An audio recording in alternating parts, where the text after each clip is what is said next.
The History of Female Directors, a video essay. The history of female directors is vast, yet it is also just the beginning. It is an exciting time in history to be a woman in film. The first film ever created was created in England by a French inventor, Louis Le Prince, in 1888. It was recorded at 12 frames per second and runs for just over 2 seconds. This scene is called the Roundhay Garden scene. He was able to do this by having created and patented a single-lens motion picture camera in 1887. The first cinema camera, though, was created by William Kennedy Dixon, having been commissioned by Thomas Edison. He created the kinetograph camera in 1891.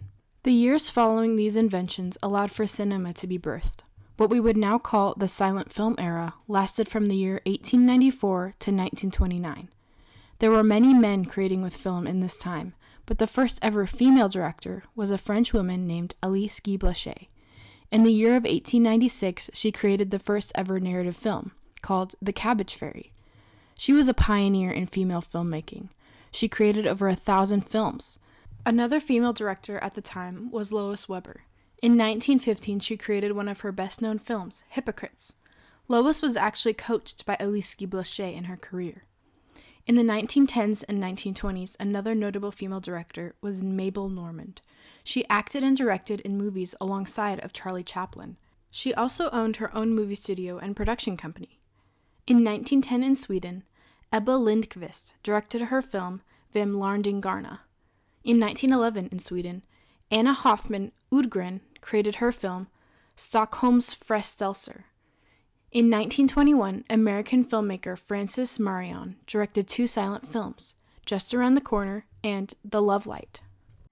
This brings us to the talkies era. The first feature film to be considered a talkie was The Jazz Singer in 1927. Wait a minute. You ain't heard nothing yet. Wait a minute, I tell you ain't heard nothing. In 1934 in Hollywood, the Hays Code was formed, which were rules of censorship for film in the hopes of preserving the morality of Hollywood. This strict guide resulted in many films not being made, and made it very hard for women to enter into film, or for any taboo topic to be shown. The one woman who was able to make a successful career as a director in this time was Dorothy Arzner. From 1927 to 1943, she was the only female director working in Hollywood. Some of her most famous works were Dance Girl Dance and The Bride Wore Red. I know you want me to tear my clothes off so as you can look your 50 cents worth. 50 cents for the privilege of staring at a girl the way your wives won't let you. What do you suppose we think of you up here? With your silly smirks your mothers would be ashamed of.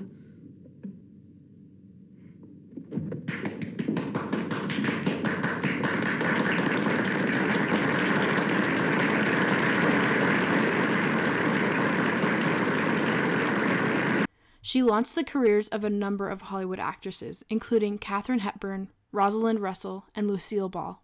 She also created the first boom mic by attaching a microphone to a fishing pole. She was the first woman to direct a sound film and the first woman to join the Directors Guild of America.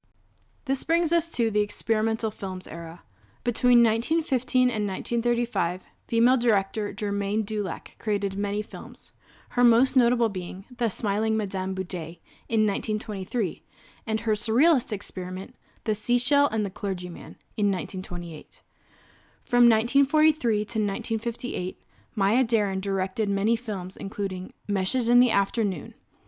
From 1953 to 1985, Shirley Clarke directed many films including The Connection and The Cool World. From 1956 to 1984, Joyce Wyland created many films including Rat Life and Diet in North America. She was influenced in her work by Maya Deren. Now let's fast forward to the 2000s. In 2001, Caroline Link directed Nowhere in Africa and won the Academy Award for Best Foreign Language Film. In 2002, Julie Taymor directed Frida. In 2003, Nikki Caro directed Whale Rider, and Patty Jenkins directed Monster. In 2005, Xana Brisky and Ross Kaufman co-directed Born into Brothels, Calcutta's Red Light Kids, and won the Academy Award for Best Documentary Feature. In 2006, Sofia Coppola directed Marie Antoinette. In 2007, Julie Taylor directed Across the Universe.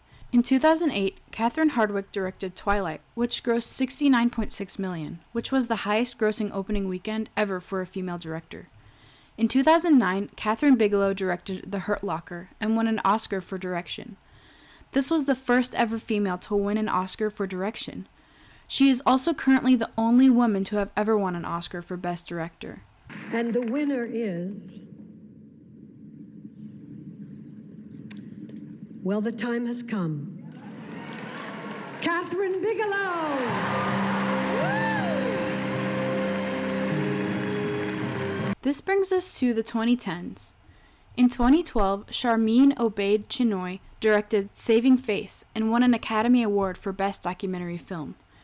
In 2013, Jennifer Lee co-directed with Chris Buck to direct Frozen. This was the first time in history that a female director of a feature film earned more than $1 billion in gross box office revenue.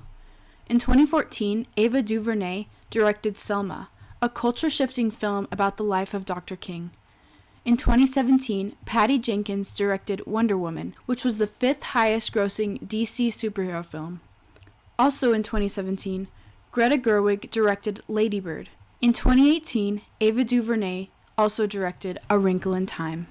All in all, I am so proud of how far we have come with women directing films, but there is more to be won. There is a big lack of gender equality when it comes to females in film. Here are some statistics. According to a 2018 study done by the Center for the Study of Women in Television and Film, in the top 250 films from over a 20-year period, women accounted for only 8% of directors, 16% of writers, 4% of cinematographers, 26% of producers, 21% of executive producers, and 21% of editors. According to a 2018 study from the San Diego State University, about 35% of films contained 10 or more female characters in dialogue roles, and about 82% had 10 or more male characters in speaking roles.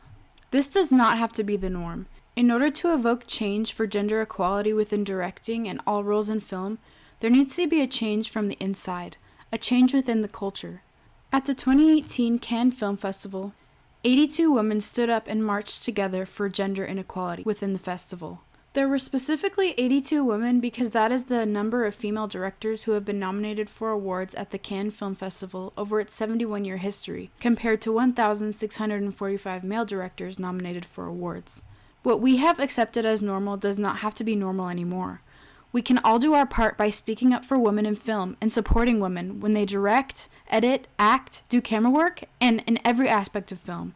We can do this together. This is an exciting time to be alive. This is a new frontier to be won. We are only just beginning to see what women can do in film. It is amazing what uniting for change can do. We are in this together. Let's make equality the new norm.